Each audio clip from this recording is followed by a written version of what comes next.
সূরাতুল মুলক যারা নিয়মিত তেলাওয়াত করবে আল্লাহর মেহেরবানিতে তাদের কবরে কোনো আযাব হবে না। পড়তে রাজি আছেন? কথা কয় না। পড়তে রাজি আছেন সবাই? বিষ্ণুই বললেন এখানেই শেষ নয়, আরো আছে। শাফাআত লি সাহিবিহা, এই সূরাটা কিয়ামতের দিন এই সূরা যে তেলাওয়াত করবে তার পক্ষে সুপারিশ করবে। কোরআন যদি আপনার বিপক্ষে আল্লাহর কাছে নালিশ করে, আপনার বাঁচার কোনো উপায় আছে? আপনার পীর সাহেব আপনারে বাঁচাইতে পারবে? চাইলে আপনার দলের নেতা, কথা কন, কেউ বাঁচাইতে পারবে আপনারে? কোরআন যেমনি আপনার বিরুদ্ধে দাঁড়ালে আপনারে বাঁচাতে পারবে না, কোরআন তেমনি আপনার পক্ষে দাঁড়ালে আল্লাহ আপনারে ফেলে দিতে পারবে না। কোরআন আপনার পক্ষে থাকলে আল্লাহ আপনাকে দয়া করবেনই। বিশ্বনবী বলেছেন ইকরাউল কুরআন ফাইন্নাহু ইয়াতি ইয়াউমাল কিয়ামাতি শাফিআন লিআসহাবি, কোরআন তেলাওয়াত করো, কেননা কোরআনের তেলাওয়াত এটা কিয়ামতের দিন তোমার জন্য সুপারিশ হয়ে দাঁড়াবে।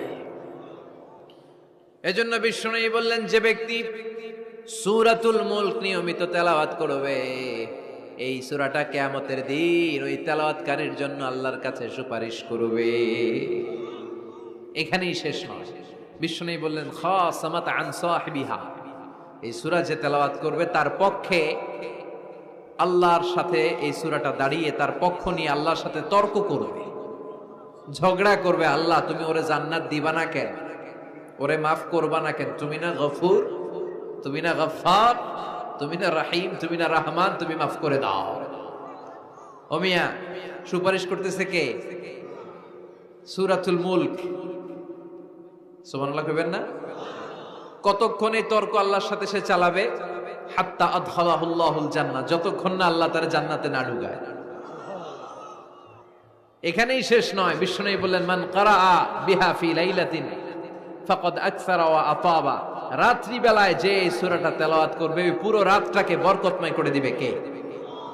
এজন্য বিশ্বনবী বলেন আমি চাই আমার সব উম্মত এই সূরাটা মুখস্থ করে নেক। আমার চাই আমার ছোট বড় আবাল বৃদ্ধ বনিতা সব উম্মতের হৃদয়ের মধ্যে এই সূরাটা গাঁথা থাক, মুখস্থ থাক, হিফজ করা থাক। আমরা বিশ্বনবীর উম্মত না? কথা কন। নবীর এই আশাটা আমাদের পালন করার দরকার আছে না নাই? আমরা কি পারি না এই সূরাটা মুখস্থ করে রাখতে? মাত্র 30 আয়াত, প্রতি মাসে কয়দিন? প্রতিদিন এক আয়াত করে মুখস্থ করলে লাগে কয়দিন? প্রতিদিন এক আয়াত করে মুখস্থ করলে 30 দিনে এই সূরা মুখস্থ করতে রাজি আছেন? সবাই রাজি আছেন তো? মনে থাকবে? নেক্সট টাইমে নেক্সট ইয়ারে আসলে জিজ্ঞেস করবো যে সূরা মুলক মুখস্থ হয়েছে কিনা। হ্যাঁ, মনে থাকবে তো? আল্লাহ তুমি তৌফিক দাও। এই সূরাটা পড়লে আল্লাহ আপনার দৃষ্টি শক্তিকে খুলে দিবে। আপনার চোখের সামনে কোনো পর্দা থাকলে পর্দাটা সরে যাবে, আপনি আল্লাহর মাহাত্ম্য বুঝতে পারবেন, আপনি আল্লাহরে চিনতে পারবেন, আপনি আল্লাহর অস্তিত্ব টের পাবেন। সুবহানাল্লাহ পড়েন।